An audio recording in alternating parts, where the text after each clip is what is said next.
رسول اللہ صلی اللہ علیہ وسلم، سب سے بڑا صدقہ کون سا؟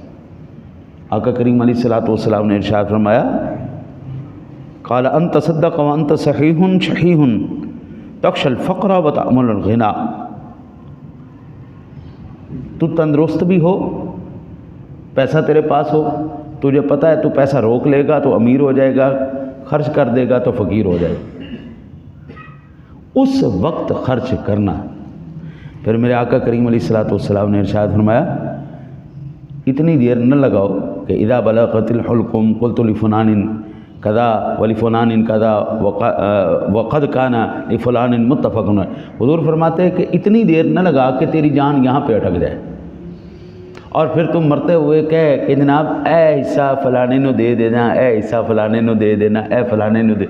حضور فرماتے ہیں اب کہنے کی ضرورت نہیں، وہ حصہ ہو چکا ہے۔